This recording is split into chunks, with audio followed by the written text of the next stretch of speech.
독도, 숨겨진 진실, 주요 훅 시작. 당신의 가장 가까운 사람이 당신을 배신한다면 어떤 기분일까요?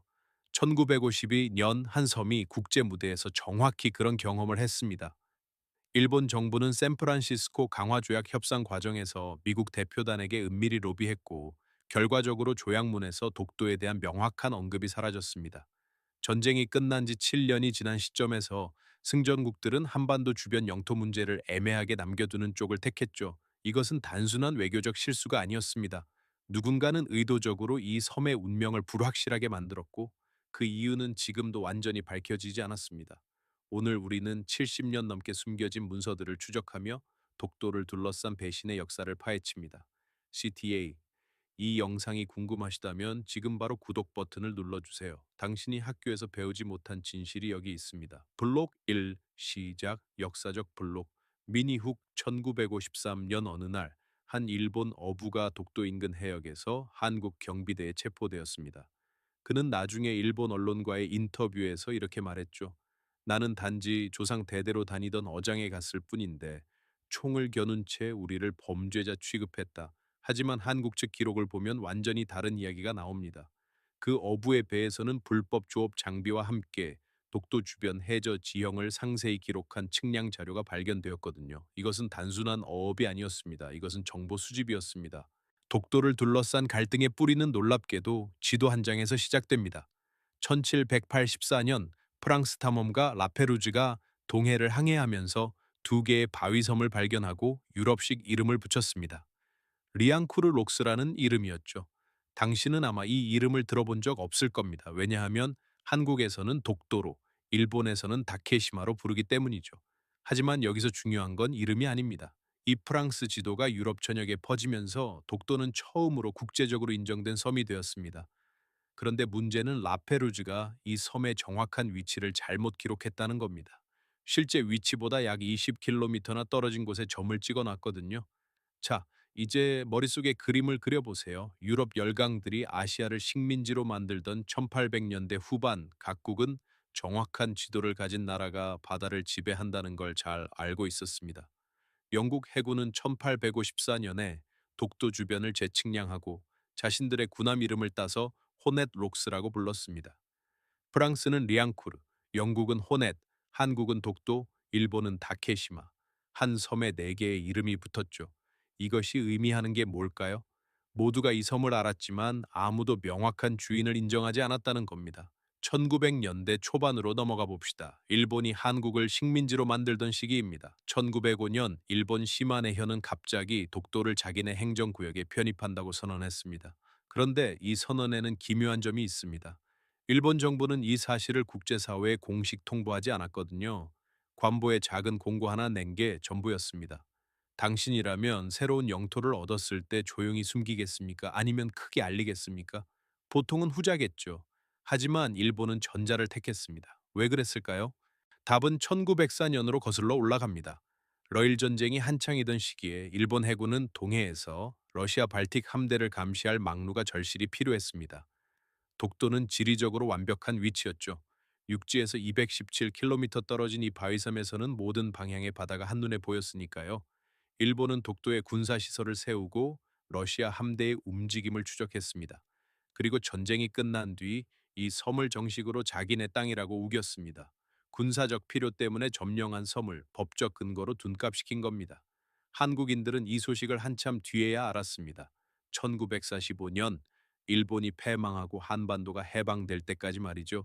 그런데 여기서 역사는 또 한 번 뒤틀립니다. 연합국 최고사령부는 1946년 1월에 이른바 SCAPIN 677호라는 지령을 내렸습니다. 이 문서는 일본의 영토 범위를 규정하면서 독도를 일본 영토에서 명확히 제외했습니다. 한국 정부는 이 문서를 결정적 증거로 제시하죠. 하지만 일본 측은 반박합니다. 그건 임시조치일 뿐 최종 영토 결정은 강화조약에서 이루어진다라고요. 그렇다면 1951년 샌프란시스코 강화조약은 뭐라고 했을까요? 놀랍게도 아무 말도 안 했습니다. 조약문 어디에도 독도에 대한 명확한 언급이 없습니다. 울릉도는 한국 영토로 명시했지만 독도는 쏙 빠졌죠. 왜 그랬을까요? 수십 개 나라 대표들이 모여서 수개월간 협상했는데 고작 면적 0.187제곱킬로미터짜리 바위섬 두 개를 깜빡했다고요? 말이 안 됩니다. 진실은 훨씬 더 복잡합니다. 미국 국립문서보관소에 보관된 기밀 해제 문서들을 보면 일본 외교관들이 미국 대표단에게 독도를 일본 영토로 인정해달라고 집요하게 로비했다는 기록이 나옵니다. 반면 한국은 당시 전쟁 직후 홀랑이라 제대로 된 외교 채널조차 없었죠. 결과적으로 조약문은 애매하게 남았고 그 애매함은 70년이 지난 지금까지 분쟁의 씨앗으로 남았습니다. 당신은 지금 이렇게 생각할 겁니다. 그래서 누구 땅이냐고? 기다려 보세요. 법적 논쟁보다 더 중요한 게 있습니다. 바로 누가 실제로 그 섬을 지배했느냐는 겁니다. 1953년 한국은 독도 주변에 평화선을 선포하고 경비대를 상주시켰습니다. 일본 어선들은 이 선을 넘으면 즉시 납포됐죠. 일본 정부는 국제사법재판소에 제소하겠다고 위협했지만 한국은 거부했습니다. 애초에 우리 땅인데 왜 재판을 받아야 하냐는 논리였죠. 여기서 핵심 질문이 나옵니다. 만약 당신이 정말로 어떤 땅이 합법적으로 자기 것이라고 확신한다면 재판을 두려워할 이유가 있을까요? 일본은 이 질문을 끊임없이 던집니다. 한국은 대답하지 않습니다. 대신 독도에 등대를 세우고 헬리패드를 만들고 경찰 초소를 증축했습니다. 실효적 지배를 강화하는 쪽을 택한 겁니다. 이제 당신은 알아야 합니다. 이 분쟁은 단순히지 역사 문제가 아니라는 걸요. 독도 주변 200해리 배타적 경제 수역에는 엄청난 자원이 잠들어 있습니다. 천연가스 매장 추정량은 약 6조 원어치에 달하죠. 그리고 독도를 누가 소유하느냐에 따라 동해 전체의 해양 경계선이 달라집니다. 이것은 바위섬 두 개의 문제가 아닙니다. 이것은 200억 달러짜리 에너지 게임입니다. 블록 1 종료, 인트리가 루프. 그런데 여기 이상한 점이 있습니다. 한국과 일본 양측 모두 대중에게 특정 사실들을 숨기고 있습니다.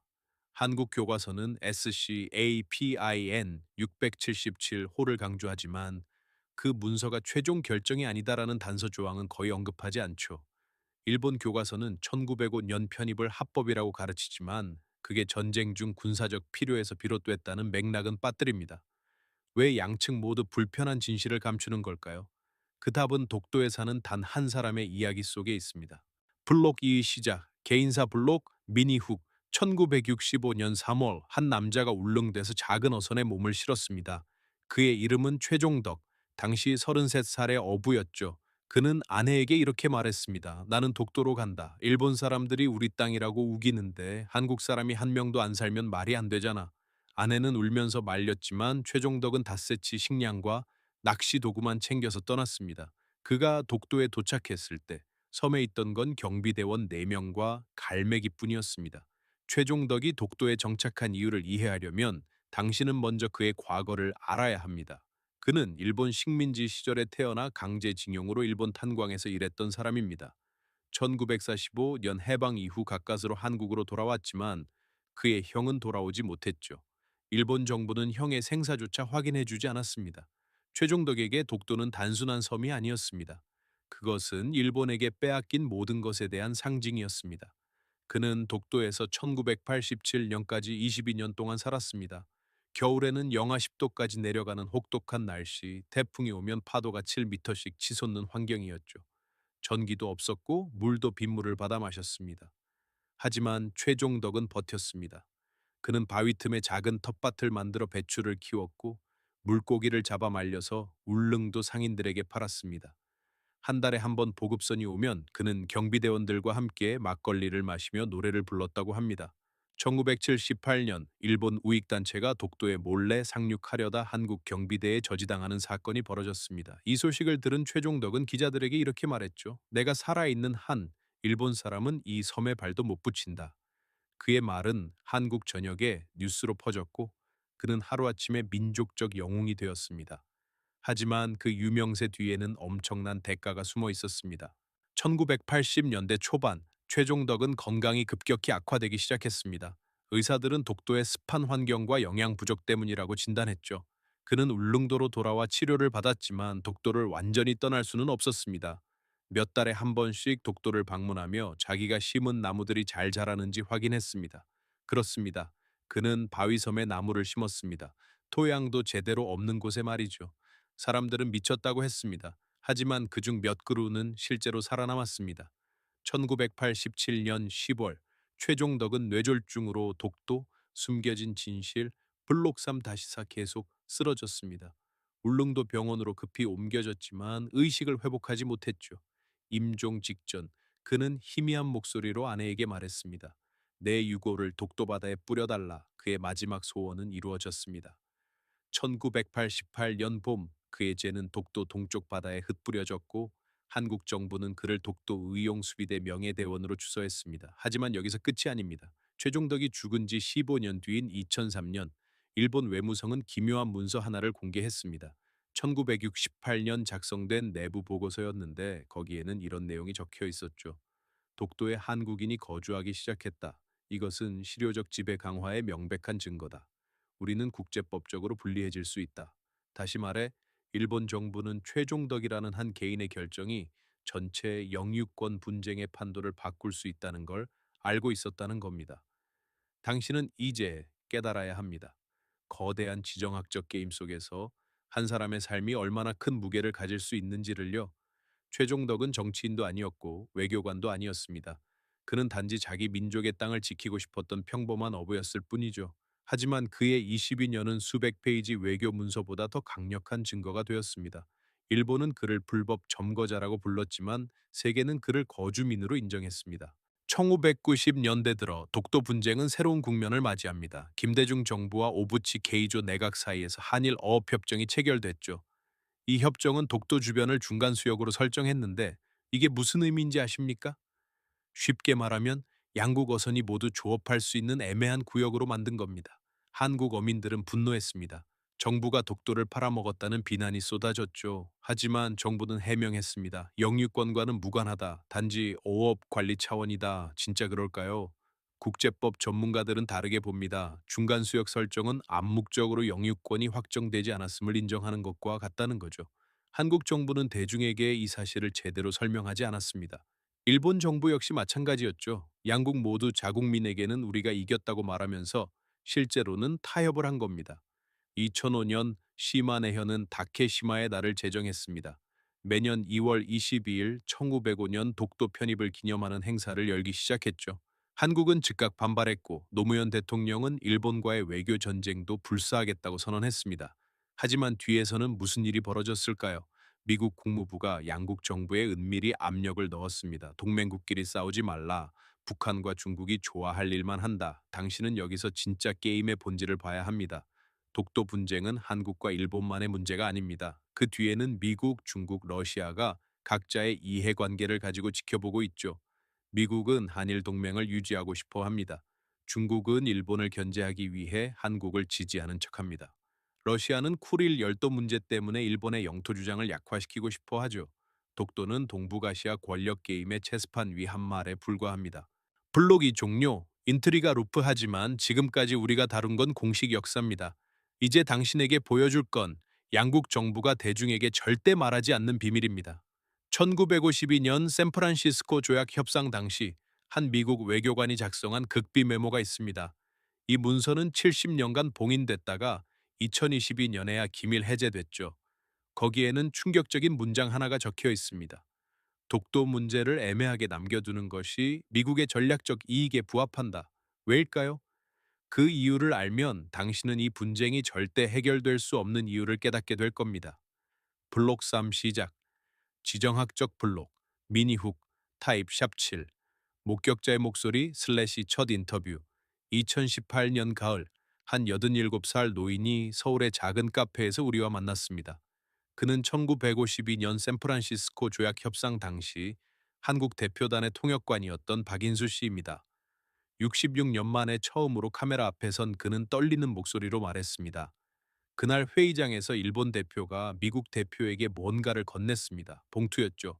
나는 그게 뭔지 몰랐습니다. 하지만 그 뒤로 독도에 대한 논의가 완전히 사라졌습니다. 그는 잠시 침묵하더니 덧붙였습니다. 나는 평생 그날을 후회하며 살았습니다. 내가 더 용감했다면 그 장면을 기록으로 남겼어야 했는데 박인수 씨의 증언은 그동안 음모론으로 치부됐던 이야기에 무게를 실어줍니다. 독도 문제가 조약문에서 누락된 건 단순한 실수가 아니라 누군가의 의도적 개입이었다는 거죠. 하지만 여기서 더 중요한 질문이 나옵니다. 왜 미국은 한국의 동맹국이면서도 독도 문제에서는 명확한 입장을 취하지 않는 걸까요? 답은 냉전 구도 속에 있습니다.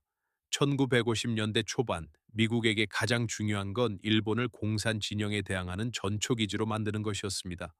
한국도 중요했지만 일본은 훨씬 더 중요했죠.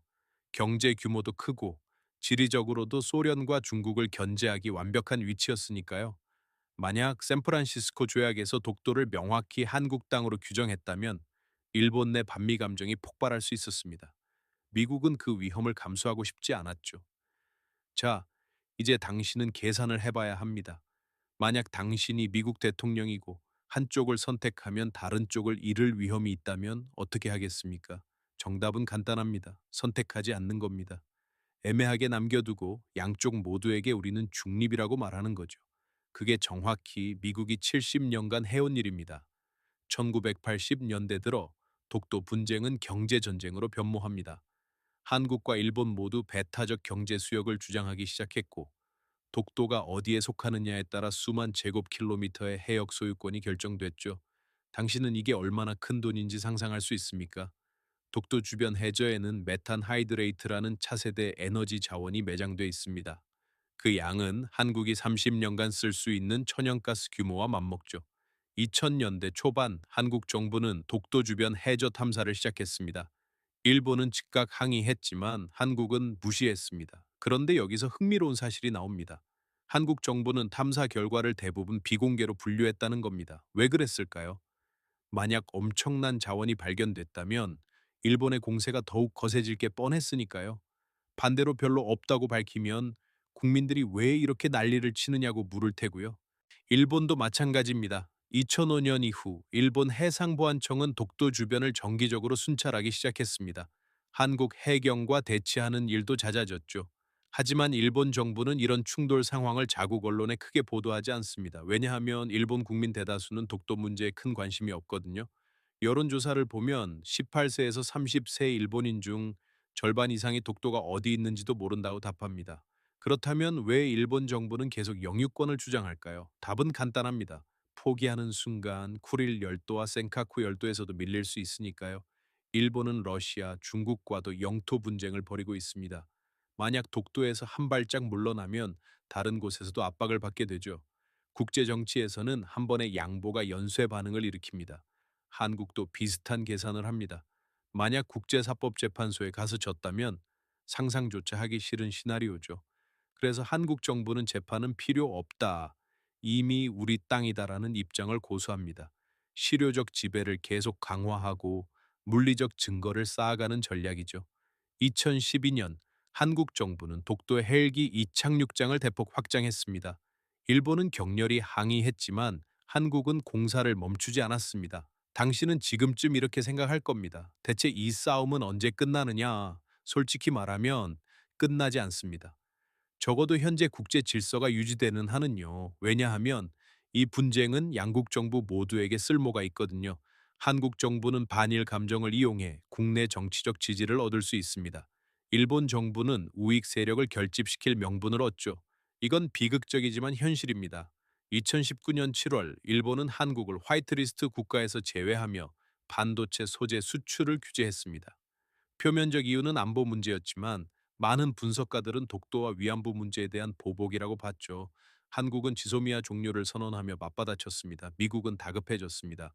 한일 관계 악화는 동북아시아 안보 전체를 흔들 수 있었으니까요. 결국 한국은 지소미아 종료를 유보했고 일본은 수출 규제를 일부 완화했습니다. 하지만 독도 문제는 아무것도 바뀌지 않았습니다. 여전히 양국은 제각기 우리 땅이라고 외치고 여전히 해경 선박들은 바다에서 대치하고 여전히 교과서는 서로 다른 역사를 가르칩니다. 블록 3 종료, 인트리가 루프. 하지만 이 모든 정치적 소음 뒤에 우리가 놓치고 있는 진실이 하나 있습니다. 독도에는 인간만 사는 게 아니라는 사실입니다. 이 작은 바위섬은 수백 종의 바다새와 물가에 그리고 수천 종의 해양 생물이 의존하는 생태계의 심장입니다. 인간의 영유권 다툼이 격화될수록 정작 이 섬의 진짜 주인들은 위협받고 있습니다. 당신은 이 사실을 알고 있었습니까? 지금부터 우리가 보여줄 이야기는 정치인들의 회의실에서는 절대 나오지 않는 진실입니다. 블록사 시작, 생태학적 블록, 미니훅, 타입, 샵 1. 충격 사실 슬래시 역설. 한 마리의 바다제비가 시속 90km로 독도를 향. 독도. 숨겨진 진실. 블록 5부터 6까지 절정부. 블록 5 시작. 사라진 유산 블록. 미니 훅. 타입 샵 9. 사라진 유산. 1974년 5월 한 일본인 사업가가 도쿄 한복판에서 심장마비로 쓰러졌습니다. 그의 이름은 나카이 요자부로 바로 그 독도에서 강치 사냥으로 거부가 된 인물이죠. 그가 죽었을 때 그의 금고에는 놀라운 것들이 있었습니다. 독도 강치 가죽 수출 영수증, 울릉도 어민들과의 계약서, 그리고 조선 총독부와 주고받은 서신 사본들. 하지만 장례식이 끝나고 3개월 뒤 그의 자녀들이 유산 정리를 시작했을 때 이상한 일이 벌어졌습니다. 금고속 문서 절반이 사라진 겁니다. 유족들은 경찰에 도난 신고를 했지만 수사는 흐지부지 됐습니다. 그런데 20년 뒤인 1994년 한 일본 역사학자가 국립국회도서관에서 기묘한 문서를 발견했습니다. 나카이 요자부로의 이름이 적힌 조선 총독부 보고서였는데 거기에는 이런 내용이 있었죠. 나카이는 독도강치 사냥권을 얻기 위해 관료 6명에게 뇌물을 건넸다. 총액은 현재 가치로 약 3억 엔에 해당한다. 다시 말해 일본 정부가 공식적으로 주장하는 민간인의 평화적 경제 활동은 사실 부패로 얼룩진 거래였다는 겁니다. 당신은 왜 이 문서들이 사라졌다고 생각하십니까? 답은 명백합니다. 만약 나카이 요자부로의 활동이 불법적이었다는 게 입증되면 일본의 실효적 지배 주장은 근거를 잃으니까요. 국제법에서는 불법 행위로 얻은 권리를 인정하지 않습니다. 그래서 누군가는 그 증거를 지워야 했던 겁니다. 하지만 역사는 쉽게 지워지지 않습니다.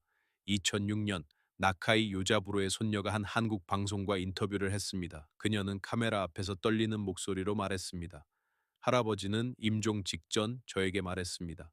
독도에서 번 돈은 피로 물든 돈이다. 우리 가족은 그 죄를 갚아야 한다고요. 저는 평생 그 말의 의미를 이해하려고 했었습니다. 그녀는 잠시 침묵하더니 덧붙였습니다. 할아버지는 강치를 잡은 게 아니라 한 생태계를 파괴한 겁니다. 그리고 그 대가로 우리 가족은 저주를 받았습니다. 이 증언은 일본 사회에 큰 충격을 주었습니다. 우익단체들은 그녀를 매국노라고 비난했고 그녀의 집에는 협박 전화가 빗발쳤죠. 하지만 그녀는 물러서지 않았습니다. 그녀는 자신이 가진 할아버지의 개인 일기를 공개했는데 거기에는 끔찍한 장면들이 묘사돼 있었습니다. 오늘 우리는 300마리를 잡았다. 새끼들이 어미를 찾아 울부짖는 소리가 귀를 찢는다. 하지만 멈출 수 없다. 이게 돈이 되니까. 나카이 요자부로는 1904년부터 1908년까지 단 4년 동안 약 6천 마리의 강치를 도살했습니다. 6천 마리가 어느 정도인지 감이 안 오시죠? 한 마리당 평균 200kg이라고 치면 총 120만 kg입니다. 대형 트럭 60대를 가득 채울 수 있는 양이죠. 이 모든 생명이 단 4년 만에 사라진 겁니다. 그리고 그 4년이 독도강치를 멸종으로 내몬 결정적 시간이었습니다. 1919년 조선 총독부는 나카이의 사업 허가를 갱신해 줬습니다. 하지만 그때 독도 바다에는 이미 강치가 거의 남아있지 않았죠. 나카이는 사업을 접고 일본으로 돌아갔습니다. 그가 떠난 뒤 독도는 텅 빈 바위섬이 되었습니다. 강치가 사라지자 강치를 따라 모여들던 물고기 떼도 줄었고 물고기를 먹던 바다새들도 개체수가 감소했습니다. 한 종의 멸종이 전체 생태계를 무너뜨린 겁니다. 당신은 이제 깨달아야 합니다. 독도 영유권 분쟁의 시작은 정치적 결정이 아니라 한 탐욕스러운 사업가의 학살이었다는 사실을요. 일본 정부는 그를 개척자라고 부르지만 실상은 생태 파괴자였던 겁니다. 그리고 한국 정부는 이 사실을 외교적 무기로 쓰면서도 정작 강치 복원에는 별 관심이 없습니다. 양국 모두 진짜 희생자는 외면한 채 서로의 정당성만 외치고 있는 겁니다. 2012년 한국 환경부는 독도 강치 복원 프로젝트를 발표했습니다. 유전자가 가장 가까운 캘리포니아 바다사자를 이용해 강치를 되살리겠다는 계획이었죠. 하지만 이 프로젝트는 3년 만에 중단됐습니다. 예산 부족이 이유였지만 실제로는 정치적 의지가 없었던 겁니다. 강치 복원은 표를 가져다 주지 않으니까요. 일본도 비슷합니다. 시마네현은 매년 다케시마의 날 행사에 수억 엔을 쓰지만 정작 독도 생태계 연구에는 1엔도 투자하지 않습니다. 왜냐하면 그들에게 독도는 자연이 아니라 영토 확장의 상징일 뿐이니까요. 양국 정부 모두 독도를 사랑한다고 말하지만 실제로는 독도 그 자체에는 관심이 없습니다. 그들이 원하는 건 독도가 상징하는 정치적 자본일 뿐이죠. CTA, 시청자 참여 유도. 자, 이제 당신에게 질문을 던지겠습니다. 당신은 독도가 한국 땅이라고 믿습니까? 아니면 일본 땅이라고 믿습니까? 아니면 그 누구의 땅도 아니라고 생각하십니까? 댓글로 당신의 생각을 들려주세요. 하지만 답을 쓰기 전에 이것만은 기억하십시오. 진짜 독도는 인간의 국경선 따위는 신경 쓰지 않는다는 사실을요. 독도는 지난 450만 년 동안 화산 활동으로 만들어졌고 인류가 국가를 세우기 훨씬 전부터 그 자리에 있었습니다. 우리가 싸우는 동안 독도는 그저 조용히 바다 위에 떠 있을 뿐입니다. 블록 5 종료, 인트리가 루프. 하지만 나카이 요자부로의 이야기에는 아직 밝혀지지 않은 진실이 하나 더 있습니다. 그가 죽기 3일 전 한 남자가 그를 찾아왔습니다. 목격자들은 그 남자가 검은 양복을 입고 서류 가방을 들고 있었다고 증언했죠. 두 사람은 밀실에서 3시간 동안 대화를 나눴고 그 남자가 떠난 뒤 나카이는 완전히 다른 사람이 됐습니다. 평생 술을 입에 대지 않던 그가 사케 병을 비웠고 가족들에게 나는 용서받을 수 없다고 반복해서 중얼거렸죠. 그 남자는 누구였을까요? 그리고 그는 나카이에게 무슨 말을 했을까요? 이 질문의 답을 찾기 위해 우리는 이제 한국으로 시선을 돌려야 합니다. 왜냐하면 그 남자는 일본인이 아니었으니까요. 블록 6 시작 운명적 만남 블록 미니훅 타입샵 10 운명적 방문자 1974년 5월 12일 오후 3시 나카이 요자부로의 도쿄 저택에 한 남자가 도착했습니다. 그는 한국인이었지만 일본어를 유창하게 구사했고 명함에는 울릉도 어업조합 대표 이종학이라고 적혀 있었습니다. 집사는 나중에 이렇게 증언했습니다. 그 남자는 매우 침착해 보였지만 눈빛이 이상했습니다. 마치 복수를 하러 온 사람 같았죠. 나카이는 처음에는 만나기를 거부했지만 이종학이 한마디를 하자 태도가 바뀌었습니다. 저는 당신이 죽인 강치 사냥꾼의 아들입니다. 1506년 이종학의 아버지 이만석은 울릉도에서 독도로 고기잡이를 나갔다가 나카이의 부하들과 충돌했습니다. 나카이 측은 이만석이 자신들의 사냥 구역을 침범했다며 폭력을 행사했고 이만석은 머리에 중상을 입고 바다에 빠졌죠. 그의 시신은 사흘 뒤 울릉도 해안에서 발견됐습니다. 당시 이종학은 겨우 8살이었습니다. 68년 동안 이종학은 복수를 계획했습니다. 그는 일본어를 독학으로 익혔고 나카이의 행적을 추적했으며 그가 보유한 모든 증거를 수집했습니다. 그리고 마침내 나카이가 늙고 병들었을 때 그를 찾아간 겁니다. 하지만 이종학이 원한 건 육체적 복수가 아니었습니다. 그는 나카이에게 진실을 직면하게 만들고 싶었던 겁니다. 밀실 대화의 내용은 아무도 모릅니다. 하지만 이종학은 나중에 한 인터뷰에서 이렇게 말했습니다. 나는 그에게 내 아버지의 사진을 보여줬습니다. 그리고 물었죠. 당신은 이 남자를 기억하십니까? 나카이는 고개를 저었습니다. 당연하죠. 그에게 우리는 그저 방해물에 불과했으니까요. 나는 그에게 말했습니다. 당신은 수천 마리의 강치를 죽였고 그 과정에서 수십 명의 조선인 어부도 죽였습니다. 하지만 당신은 단 한 명의 얼굴도 기억하지 못합니다. 그게 당신의 죄입니다. 나카이는 그 말을 듣고 울음을 터뜨렸다고 합니다. 이종학은 계속 말했습니다. 당신은 곧 죽을 것입니다. 하지만 당신이 파괴한 것들은 영원히 돌아오지 않습니다. 강치도, 제 아버지도, 그리고 당신의 영혼도. 이종학이 떠난 뒤 나카이는 가족들에게 유언을 남겼습니다. 내 모든 재산을 독도 생태 보건 기금으로 기부하라. 하지만 그의 자녀들은 그 유언을 이행하지 않았습니다. 당신은 이 이야기에서 무엇을 느끼십니까? 복수, 용서, 아니면 허무함? 이종학은 68년을 기다려 나카이를 만났지만 아버지는 돌아오지 않았습니다. 나카이는 죄책감에 무너졌지만 강치는 되살아나지 않았죠. 결국 이 만남은 아무것도 바꾸지 못했습니다. 아니, 정확히는 한 가지만 바뀌었습니다. 이종학은 복수가 무의미하다는 걸 깨달았고 나카이는 자신의 죄가 용서받을 수 없다는 걸 인정했습니다. 2008년 이종학은 92세의 나이로 세상을 떠났습니다. 그의 장례식에 일본인 한 명이 나타났습니다. 나카이 요자부로의 손녀였죠. 그녀는 이종학의 영정 앞에서 무릎을 꿇고 절을 했습니다. 조문객들은 충격을 받았지만 아무도 그녀를 막지 않았습니다. 그녀는 조용히 말했습니다. 할아버지를 대신해 사과드립니다. 너무 늦었지만 이 장면을 목격한 한 기자는 이렇게 썼습니다. 그날 장례식장에는 한국인과 일본인의 구분이 없었다. 거기에는 그저 두 가족의 비극만이 있었을 뿐이다. 하지만 이 감동적인 순간은 언론에 거의 보도되지 않았습니다. 왜냐하면 양국 미디어 모두 화해보다는 갈등이 더 잘 팔린다는 걸 알고 있었으니까요. 독도 분쟁은 결국 인간의 이야기입니다.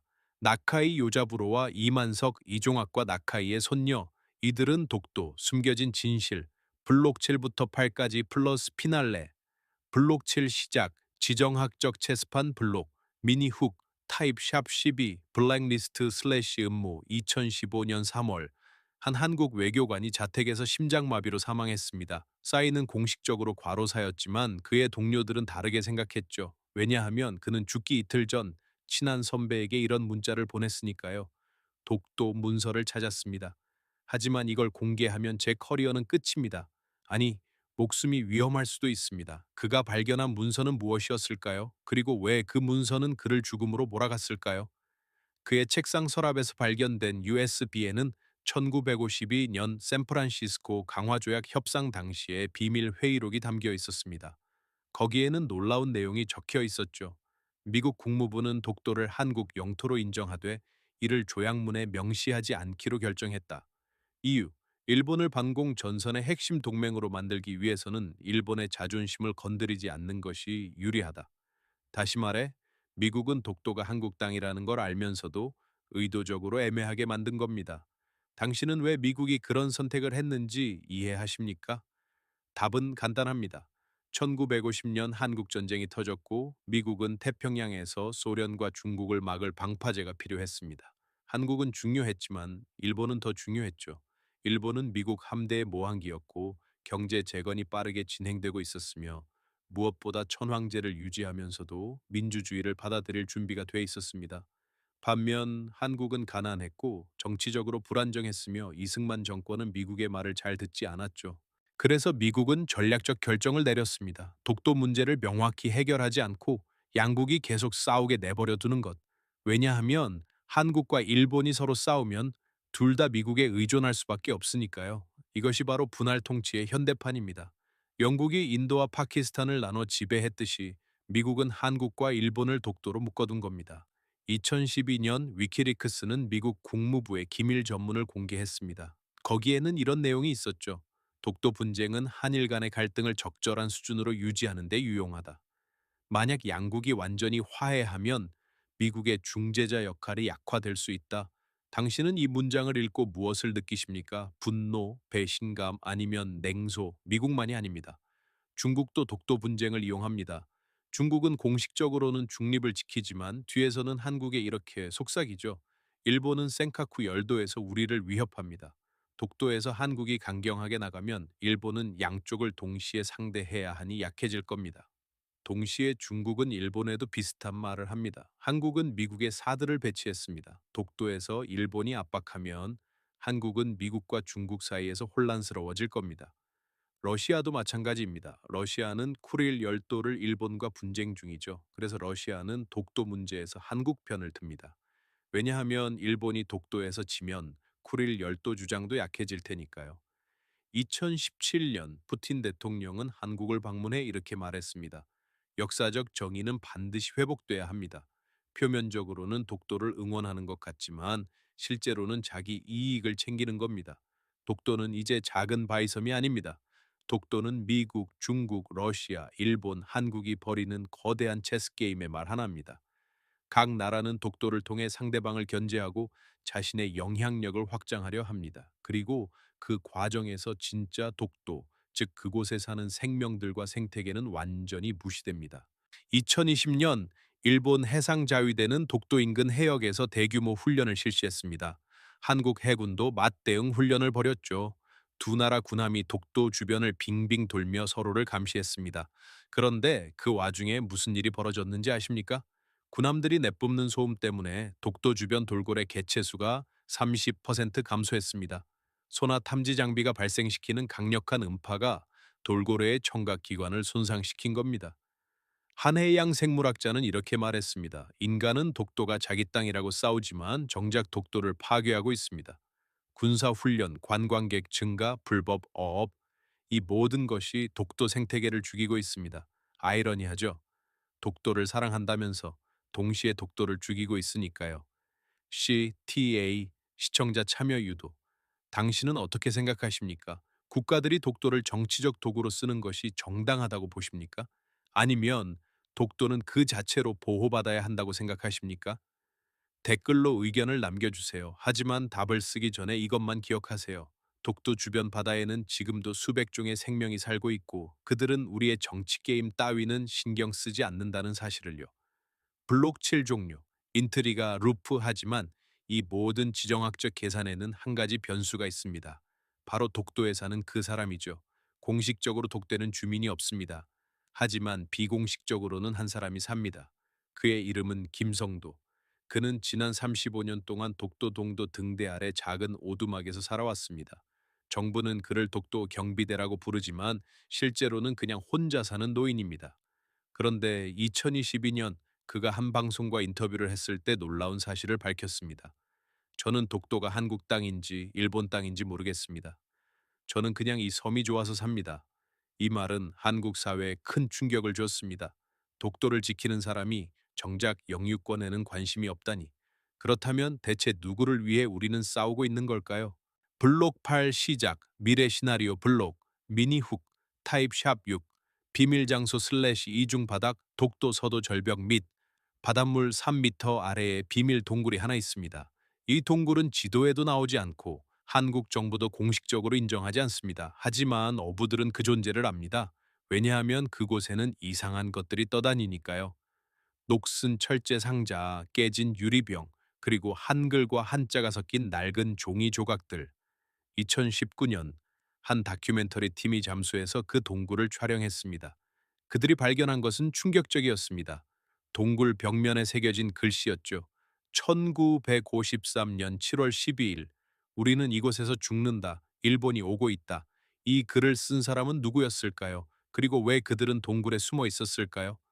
한국 전쟁이 끝난 직후 독도는 무법지대였습니다. 정부의 통제가 미치지 않았고 불법 어선들이 몰려들었죠. 그 중에는 일본 야쿠자 조직도 있었습니다. 그들은 독도를 밀수 거점으로 쓰려 했고 그 과정에서 한국 어부들과 충돌했습니다. 동굴에 숨은 사람들은 아마도 그 충돌에서 도망친 어부들이었을 겁니다. 하지만 그들은 결국 죽었습니다. 동굴 안에서는 세 구의 유골이 발견됐으니까요. 이 이야기는 독도의 진짜 모습을 보여줍니다. 독도는 낭만적인 섬이 아닙니다. 독도는 폭력과 죽음과 탐욕이 뒤섞인 곳입니다. 그리고 그 폭력은 지금도 계속됩니다. 단지 형태만 바뀌었을 뿐이죠. 과거에는 총과 칼로 싸웠다면 지금은 외교 문서와 군사 훈련으로 싸웁니다. 하지만 본질은 같습니다. 누가 이 섬을 차지하느냐의 싸움. 이제 우리는 미래를 상상해야 합니다. 독도는 50년 뒤 어떤 모습일까요? 세 가지 시나리오가 있습니다. 시나리오 1. 전면전 2045년 일본은 헌법을 개정하고 정식 군대를 보유합니다. 동시에 중국과 러시아의 태평양 진출이 강화되면서 미국은 일본에 더 많은 권한을 부여하죠. 일본은 독도 주변에 군사기지를 건설하려 하고 한국은 이를 무력으로 저지합니다. 작은 충돌이 확전되고 결국 양국은 전면전에 돌입합니다. 미국은 중재를 시도하지만 실패하고 중국과 러시아는 각자의 이익을 챙기기 위해 개입합니다. 독도는 폐허가 되고 수천 명이 죽습니다.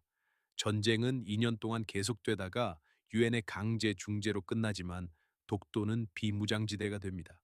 누구도 접근할 수 없는 죽은 땅이 되는 거죠. 시나리오 2. 공동관리 2035년 한국과 일본은 경제적 압박을 견디지 못하고 협상 테이블에 앉습니다. 양국은 독도를 공동관리구역으로 선포하고 공동연구소를 설립합니다. 군사활동은 금지되고 생태보호가 최우선이 됩니다. 표면적으로는 평화로워 보이지만 실상은 다릅니다. 양국은 여전히 뒤에서 영향력을 늘리려 경쟁하고 연구소는 정치적 싸움터가 됩니다. 독도는 평화의 상징으로 포장되지만 실제로는 그 누구의 것도 아닌 애매한 땅이 됩니다. 그리고 애매함은 결국 무관심으로 이어집니다. 독도는 보호받지만 사랑받지는 못하는 거죠. 시나리오 3. 자연의 승리 2040년 기후변화로 해수면이 1m 상승합니다. 독도는 절반이 물에 잠기고 더 이상 인간이 거주할 수 없게 됩니다. 한국과 일본은 싸우는 것을 멈춥니다. 왜냐하면 싸울 땅이 사라졌으니까요. 독도는 철새들의 휴식처로 돌아가고 인간의 손길이 닿지 않는 원시 자연으로 회복됩니다. 아이러니하게도 인간이 포기했을 때 독도는 비로소 자유로워지는 겁니다. 강치는 돌아오지 않지만 다른 생명들이 그 자리를 채웁니다. 독도는 인간의 영토가 아니라 자연의 영토로 남게 되는 거죠. 당신은 어느 시나리오를 원하십니까? 전쟁, 타협, 아니면 포기? 사실 정답은 없습니다. 왜냐하면 미래는 우리가 지금 내리는 선택에 달려 있으니까요. 만약 우리가 계속 증오와 불신을 키운다면 시나리오 1이 현실이 될 겁니다. 만약 우리가 실용적으로 타협한다면 시나리오 2가 될 거고요. 그리고 만약 우리가 자연을 최우선으로 생각한다면